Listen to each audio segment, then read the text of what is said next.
पद्मासना।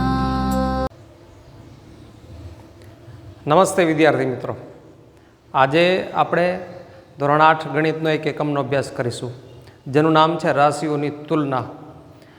રાશિ એટલે આપણે કેમ વિજ્ઞાનમાં કોઈ શબ્દ વાપરીએ છીએ કે વસ્તુ માટે પદાર્થ છે, તો અહીંયા ગણિતમાં એક રાશિ શબ્દ વાપરે છે. તો એમાં કોઈ પણ વસ્તુની કિંમત પણ આવી શકે, ટકાવારી પણ આવી શકે, ગુણોત્તર પણ આવી શકે. તો એક શબ્દ વપરાય છે રાશિ. અને તુલના એટલે સરખામણી, એટલે કોઈ વસ્તુઓની સરખામણી કરવાની છે. અહીંયા ગણિત શબ્દ છે એટલે રાશિ શબ્દ વાપરે છે. રાશિ એટલે આમ કિંમત શબ્દ પણ થતો હોય છે. આપણે કહીએ છીએ કે આની રાશિ શું છે, કિંમત શું છે, પણ ઘણી વખત એકમ બદલતા હોય છે ગણિતમાં. દાખલા તરીકે ઘણી વખત કિંમતની જગ્યાએ ટકાવારી પણ દર્શાવે છે કે આના આટલા ટકા છે, ઘણી વખત એનું ગુણોત્તર પણ દર્શાવે છે. તો આ પાઠમાં આપણે એ સરખામણી જોશું. તો સૌથી પહેલાં એક શબ્દથી પરિચિત થઈએ જેનું નામ છે ગુણોત્તર, ત્યાર પછી ટકાવારી. આ બે વસ્તુ આપણે સમજીશું. તો સૌથી પહેલાં ગુણોત્તર કોને કહેવાય? તો ગુણોત્તર એટલે કે બે રાશિઓ વચ્ચેની એવી કિંમત છે કે જે દર્શાવે છે કે કઈ રાશિ કોના કરતાં કેટલા ગણી વધારે છે અથવા તો કેટલામાં ભાગની છે. એટલે બે વસ્તુ છે, બે વસ્તુ સરખી છે અથવા એકબીજા કરતાં ચડિયાતી છે કે એકબીજા કરતાં વધઘટ છે. તો એનું આપણે ગુણોત્તરનું એક ઉદાહરણ જોઈને આપણે સમજીશું. હવે એક ગુણોત્તરને સમજવા માટે એક ઉદાહરણ સમજીએ તો સૌથી પહેલાં એક ટોપલી છે. એક ટોપલીમાં 20 સફરજન છે અને 5 નારંગી છે. તો હવે આ બંનેનો ગુણોત્તર કેટલો? બરાબર. ગુણોત્તર દર્શાવવા માટે આ પ્રકારે બે ટપકા નો ઉપયોગ, આ એનો સંકેત છે ગુણોત્તરનો, જેને આપણે જેમ પણ કહીએ છીએ. બરાબર, આ વસ્તુ ધ્યાનમાં રાખવાની. તો હવે આપણને પૂછે કે સફરજન અને નારંગીનો ગુણોત્તર કેટલો થાય? તો અહીંયા 20 સફરજન છે અને 5 નારંગી છે. બરાબર, તો બંનેનો સરવાળો કેટલો થાય?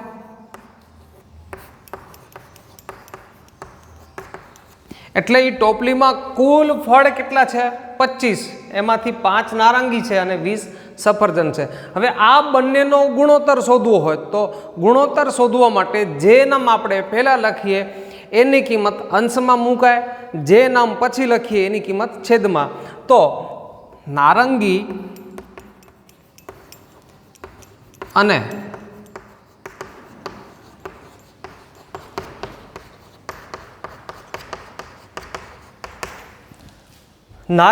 અને સફરજનનો ગુણોત્તર એટલે નારંગી છે કેટલી છે? 5. સફરજન કેટલો છે? 20. તો આપણે આને 5/20 સ્વરૂપે દર્શાવી શકીએ છીએ. આનો મતલબ છે કે 5/20. આને આ સ્વરૂપે પણ અંશ અને છેદ સ્વરૂપે પણ દર્શાવી શકાય છે. હવે જો ઉડતા હોય તો આપણે ઉડાવી શકીએ છીએ. બરાબર ને? 5 × 5 5 ચોક 20. એટલે આપણને ગુણોત્તર મળ્યું 1/4 અથવા 1/4. હવે આનું અર્થઘટન સમજવું ખૂબ જરૂરી છે. અંશમાં કોણ છે? નારંગી. છેદમાં કોણ છે? સફરજન. એટલે કે 4 સફરજન પછી 1 નારંગી આવે છે. આ એક પ્રમાણ દર્શાવે છે. અથવા આપણે એમ પણ કહી શકીએ કે સફરજનની સંખ્યા છે એ નારંગી કરતાં કેટલા ગણી છે? 4 ગણી છે. બરાબર, 1/4નું પ્રમાણ છે એટલે 4 ગણી છે. બરાબર. બીજી રીતે દર્શાવવું તો આપણે એમ પણ કહી શકીએ કે નારંગીની સંખ્યા છે એ સફરજનની સંખ્યા કરતાં ચોથા ભાગની છે, 1/4 ભાગની છે. આ રીતે પણ દર્શાવી શકીએ. તો આ છે ગુણોત્તર. હવે આ જ માહિતીને આપણને ટકાવારી સ્વરૂપે દર્શાવી છે કે ભાઈ સફરજનના કેટલા ટકા, નારંગીના કેટલા ટકા. તો સમજીએ. ટકાવારી આપણે હંમેશા 100ના મૂલ્ય ઉપર મેળવીએ છીએ. તો અહીંયા કુલ ફળ છે 25.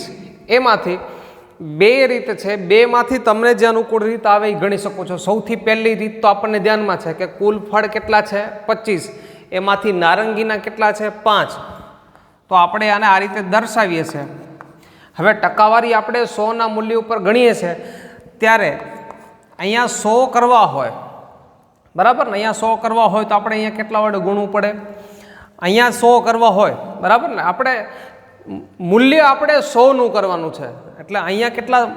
તો 25 ચોક આપણે કરશું તો આપણને મૂલ્ય 100 મળશે. તો જે છેદમાં કરીએ એ જ કરીએ આપણને ક્યાં કરવાની? અંશમાં કરવાની. તો ઉપર મળ્યા 20 અને નીચે મળ્યા 100, તો ટકાવારી આવી 20%. 100 એ 20% આ મળ્યા.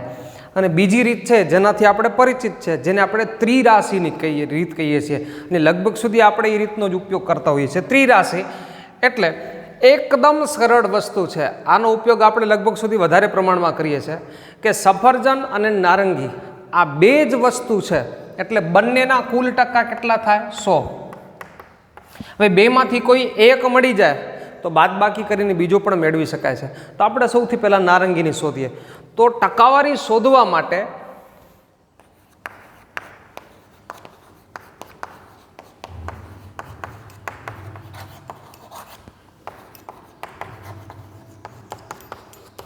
કે કુલ 25 ફળ હોય ત્યારે નારંગીના ફળની સંખ્યા કેટલી થાય છે? 5. તો 100 એ કેટલી થાય?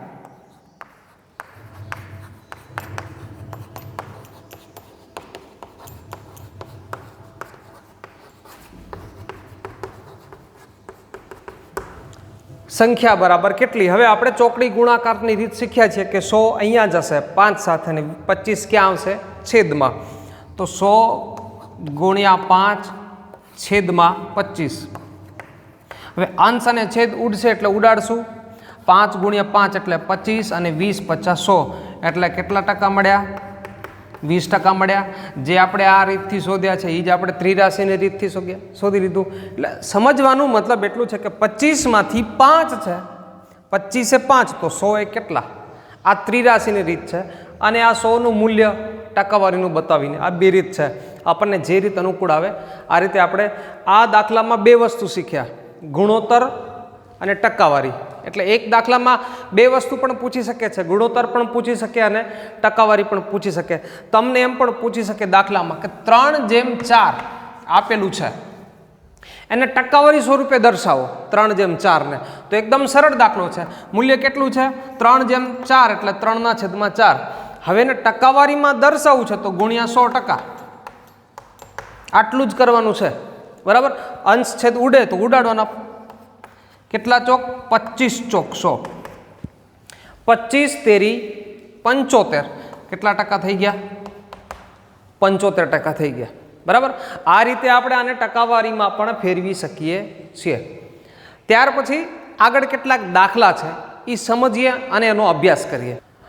ગુણોત્તર શોધવા માટે કેટલીક બાબતો ધ્યાનમાં રાખવી જરૂરી છે. જ્યારે આપણે ગુણોત્તર શોધીએ છીએ ત્યારે બે વસ્તુ ખાસ ધ્યાનમાં રાખવાની. એક તો બંને વસ્તુનું મૂલ્ય, એની રાશિ, એનો એકમ સરખો હોવું જોઈએ. બંને એકમ, દાખલા તરીકે આ કિલોમીટરમાં છે તો બીજી કિલોમીટરમાં હોવી જોઈએ, આ મીટરમાં છે તો આ બીજી મીટરમાં હોવી જોઈએ. એટલે હા, એના પેટા એકમ હોય તો ચાલે. દાખલા તરીકે આનું મીટર છે, એનો મિલીમીટર છે તો એનો એકમ એક જ ગણાય, લંબાઈ, બરાબર ને. એ જ રીતે કિલોગ્રામ છે તો સામે કિલોગ્રામ અથવા ગ્રામ પણ હોઈ શકે છે. એટલે એકમ એક હોવો જોઈએ. અને બીજું, બંનેમાંથી કોઈ પણ એક રાશિનું પણ મૂલ્ય શૂન્ય ન હોવું જોઈએ. આપણે ત્યારે જ ગુણોત્તર મેળવી શકીશું જ્યારે એની કિંમત શૂન્યથી વધારે હશે ત્યારે. હવે એક ઉદાહરણ આપણે અહીંયા જોઈએ છે કે પ્રયત્ન કરવામાં એક ઉદાહરણ આપેલું છે, એ આપણે સમજીએ. અહીં આપેલું છે કે એક પ્રાથમિક શાળાના વિદ્યાર્થીઓના વાલીને પૂછવામાં આવ્યું કે તેઓ એક દિવસમાં કેટલા કલાક તેઓના બાળકોને ગૃહ કાર્યમાં મદદ કરે છે. એટલે એક સર્વે કરવામાં આવે છે, પ્રશ્ન પૂછવામાં આવે છે કે વાલી છે એ બાળકના અભ્યાસમાં કેટલો સમય આપે છે. તો આમાં પાઈ ચાર્ટ સ્વરૂપે પણ માહિતી આપેલી છે અને સંખ્યાત્મક માહિતી પણ આપેલી છે. અને ત્યાર પછી 3 પ્રશ્ન આપેલા છે. એ 3 પ્રશ્ન આપણે સમજીશું. તો સૌથી પહેલાં 90 વાલીઓ એવા હતા કે જેઓ પોતાના બાળકને અડધા કલાકથી 1.5 કલાક સુધી, એટલે કે 1/2થી 1.1 કલાક મદદ કરે છે. ત્યાર પછી 20% વાલીઓ એવા છે કે જે 1.5 કલાકથી પણ વધારે સમય મદદ કરે છે. 30% વાલીઓ 1/2થી એટલે કે અડધા કલાકથી 1.5 કલાક સુધી મદદ કરે છે. અને 50% વાલીઓ એવા છે કે જે મદદ કરતા નથી. એટલે કુલ 100% વાળી આપણને મળી ગઈ, બરાબર. 50%, 30% અને 20%. એટલે કે અડધા કલાકથી 1.5 કલાક સુધી, અડધા કલાકથી 1.5 કલાકથી પણ વધુ, અને ત્રીજો ક્રમ એવો છે કે જે મદદ પણ કરતો નથી. હવે પ્રશ્ન પેલું છે કે કુલ કેટલા વાલીઓને પ્રશ્ન પૂછવામાં આવ્યો તો સૌથી પહેલો પ્રશ્ન આ છે કે આ 50%, 30% અને 20% ત્રણ જે પાર્ટેશન છે એ પ્રશ્ન પૂછવા છે. તો કુલ બધા થઈને વાલી કેટલા? તો રકમમાં નજર કરશું તો આપણને એક આંકડો આપેલો છે કે 90 વાલીઓ. હવે આ 90 વાલીઓ કયા વિભાગમાં છે? તો 30% વિભાગમાં છે. એ 30%નો વિભાગ એટલે આપણે જોઈએ તો 30% વાલી એવા છે કે જે અડધા કલાકથી કરીને 1.5 કલાક સુધી મદદ કરે છે. હવે આમાં 30% પણ આપેલા છે અને એની સંખ્યા પણ 90 આપેલા છે.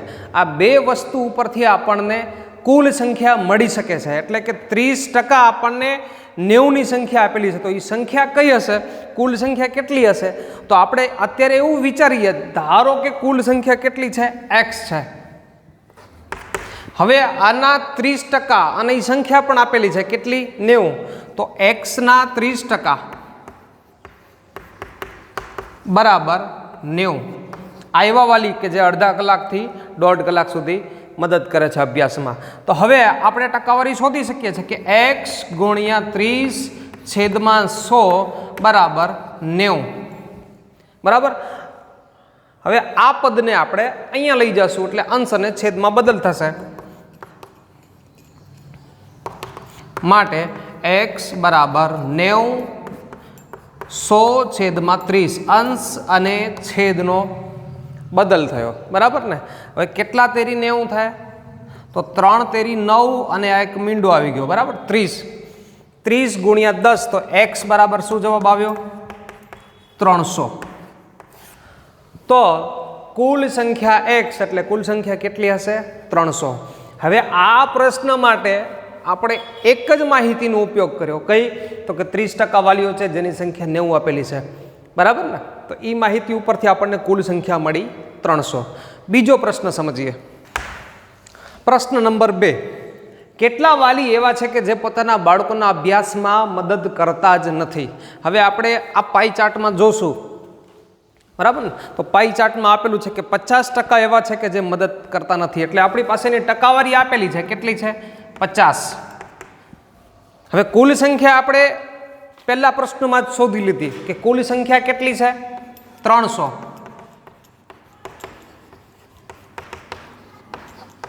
હવે એના 50% જવાબ સીધો મળી ગયો. 300ના 50% એટલે 300ના અડધા. પણ આપણે ટકાવારી સ્વરૂપે એમને ગણી શકીએ. તો કુલ સંખ્યા 300 છે, એના 50% વાલી છે એ ગૃહકાર્યમાં મદદ નથી કરતા. તો 300 ગુણ્યા 50/100 એટલે કે 300ના 50% બરાબર 2 મીંડા આપણે ઉડાડી દઈશું એટલે 5 તેરી 15 અને એક મીંડું આપણે ત્યાં 50નું લગાવી દઈશું. આમ સીધી જ વસ્તુ છે. 300ના 50% એટલે 150 અને ટકાવારી સ્વરૂપે કાઢીએ તોય આપણને મળી જાય એટલે 300ના અડધા. તો 150 વાલી એવા છે 150 કે જે પોતાના બાળકોના અભ્યાસમાં મદદ કરતા નથી. તો હવે ત્રીજો પ્રશ્ન તમને મળી શકે છે કે જે 1.5 કલાકથી પણ વધારે મહેનત કરે છે. કેમ કે એક આપણને મળી ગયા 90. બરાબર. બીજા આપણને મળી ગયા 150 અને કુલ સંખ્યા છે 300. તો ત્રીજો તમે જાતે શોધી શકો છો. બરાબર ને? હવે અહીંયા પ્રશ્ન એક આપણને આપેલો છે. બે વસ્તુ છે. એક છે સાયકલ અને સ્કૂટર. બંનેની ઝડપ આપેલી છે. બંનેના એકમ જોશું તો સરખા છે. કિમી કલાક. બરાબર. હવે આ પ્રશ્ન છે કે આનો ગુણોત્તર શોધવો છે. તો ગુણોત્તર શોધવામાં એકદમ સરળ છે. તો સાયકલ અને સ્કૂટરની ઝડપનો ગુણોત્તર બરાબર, સૌથી પહેલું સાયકલનું નામ છે તો એનું આપણે 15 આપેલું છે અને અહીંયા આપેલું છે 30. એકમ આપણે સંયુક્ત લખી નાખશું કિમી પ્રતિ કલાક. હવે અંશ અને છેદ ઉડતા હોય તો આપણે ઉડાડી દઈશું. 15 એકા 15, 15 દુ 30 એટલે ટૂંકમાં જવાબ મળી ગયો આપણને. હવે આનું અર્થઘટન કેમ કરવું? 1/2 કિમી પ્રતિ કલાક એટલે કે સ્કૂટર 2 કિલોમીટર અંતર કાપે છે ત્યારે સાયકલ 1 કિલોમીટર અંતર કાપે છે. બીજી ભાષામાં એમ પણ કહી શકાય કે સ્કૂટરની ઝડપ છે એ સાયકલ કરતાં બમણી છે. ત્રીજી ભાષામાં એમ પણ કહી શકાય કે સાયકલ છે એ સ્કૂટર કરતાં બીજા ભાગની ગતિએ દોડે છે. તો આ એનું અર્થઘટન પણ થઈ શકે છે. અહીંયા એકમ સરખા છે એટલે દાખલાનો જવાબ તરત મળી ગયો. બીજું ઉદાહરણ એવું જોઈએ કે જેમાં એકમ સરખા નથી. રકમ આપેલી છે 5 મીટર અને 10 કિમી, ગુણોત્તર શોધો. તો ગુણોત્તર શોધવા માટે આપણને ખબર છે કે અહીંયા મીટર છે ને અહીંયા કિમી છે, એકમ સરખા નથી, એકમ એને સરખા કરવા પડશે. તો આ કિલોમીટર છે એને આપણે શેમાં ફેરવશું? મીટરમાં ફેરવશું. તો આ 5 મીટર અને આ 10 કિમી છે એને આપણે મીટરમાં ફેરવીશું, બરાબર ને? તો 10 ગુણ્યા કેટલા કરશું આપણે? કેટલા મીટર બરાબર 1 કિમી? આ આપણે અગાઉ શીખી ગયા છે, આપણને ધ્યાનમાં છે કે 100 સેમી બરાબર 1 મીટર થાય, બરાબર ને? 100 સેમી બરાબર 1 મીટર એટલે કે 100 સેન્ટીમીટર થાય ત્યારે 1 મીટર થાય છે, 1000 મીટર થશે. કેટલા થશે? 1000 મીટર થશે ત્યારે 1 કિમીનું અંતર પૂરું થશે. આ થોડુંક આપણે ઊંડાણમાં જઈએ છીએ, બરાબર ને? તો હવે અહીંયા 10 ગુણ્યા આપણે કેટલા કરશું? 1000 કરશું મીટર, એટલે આપણને મળશે 10,000 મીટર. હવે બંને સરખા થઈ ગયા, બરાબર? અહીંયા 5 મીટર, હા, રકમ નાની મોટી ગમે તે હોઈ શકે, આપણને ધ્યાનમાં રાખવાનું છે એકમ સરખા હોવા જોઈએ. હવે એનો ગુણોત્તર શોધીએ તો 5/10,000, બરાબર? અહીંયા એકમ આવશે મીટર. હવે અહીંયા અંશ અને છેદ ઉડતા હોય તો આપણે ઉડાડી શકીએ છીએ. 5 દુ 10 એટલે પરિણામ મળશે 1/2. પછી મીંડા કેટલા બચ્યા છે? હા, અહીંયા એકમ મીટર આવી જશે, બરાબર? તો આ થયું એનું ગુણોત્તર. અને આપણે આ રીતે પણ લખી શકીએ 1/, બંને એકમ સરખા છે, બરાબર? આ એકમ જ્યારે જ્યારે બદલાય ત્યારે આપણે એકમને સરખા કરવા પડે, ત્યારે એના જે પેટા એકમ છે એની ગણતરી પણ. હવે અહીંયા કને આ મીટરનું આવ્યું છે, ઘણી વખત ગ્રામનું પણ આવી શકે છે, મિલીમીટરનું પણ આવી શકે છે, બરાબર ને? તો આ બાબત ધ્યાનમાં રાખીશું. હવે ગુણોત્તર અને ટકાવારીના કેટલાક કોયડા પણ આ રીતે પૂછાતા હોય છે. સૌથી પહેલાં કોયડાને સમજવો જરૂરી છે કે 25 વિદ્યાર્થીઓમાંથી 72% વિદ્યાર્થીઓ ગણિત વિષયમાં રસ લે છે, બરાબર? કુલ વિદ્યાર્થી કેટલા છે? 25. એના 72% વિદ્યાર્થીઓ ગણિત વિષયમાં રસ લે છે. તો કેટલા વિદ્યાર્થી ગણિતમાં રસ લેતા નથી? આ પ્રશ્ન સમજવાનો છે. અહીંયા કઈ સંખ્યા માંગી છે કે જે ગણિતમાં રસ લેતા નથી, આપી કઈ છે તો જે ગણિતમાં રસ લે છે. આ માહિતી દ્વિઅર્થી આપેલી છે, બરાબર? તો સૌથી પહેલાં આપણે સમજીએ કે 25 વિદ્યાર્થીઓમાંથી 72% વિદ્યાર્થીઓ તો કેટલા થાય? તો આપણે અહીંયા સૌથી પહેલાં સમજીએ કે કેટલા વિદ્યાર્થીઓ ગણિતમાં રસ લે છે એ આપણે સમજીએ. એટલે આપણે સૌથી પહેલાં 25/72% કરશું. તો 25 ગુણ્યા 72/100, 72% એટલે 72/100. 25 ચોક 100, 18 ચોક 72. તો હવે આ જે સંખ્યા મળી 25/72%, 18 સંખ્યા મળી, એ વિદ્યાર્થીઓ ગણિતમાં રસ લે છે, બરાબર? આપણને શું શોધવાનું છે? ગણિતમાં રસ લેતા નથી એવા. તો કુલ સંખ્યા કેટલી છે? 25. એમાંથી ગણિતમાં રસ લેતા વિદ્યાર્થીઓની સંખ્યા બાદ કરશું. એટલે 25માંથી 18 બાદ કરશું એટલે 7 વિદ્યાર્થી એવા છે કે જે ગણિત વિષયમાં રસ લેતા નથી. એટલે સૌથી પહેલાં કોયડો સમજવો, પછી કઈ રીતે ગણતરી કરવાની. ટકાવારી શોધવા માટે અહીંયા આપણે શું કર્યું? ટકાવારી શોધી, બરાબર? તો આ રીતે સ્વાધ્યાયના દાખલા છે એ પણ આપણે ગણીશું. સર્વે ભવન્તુ સુખિનઃ, સર્વે સંતુ નિરામયાઃ, સર્વે ભદ્રાણિ પશ્યन्तુ, મા કશ્ચિદ દુઃખ ભાગ ભવેत्.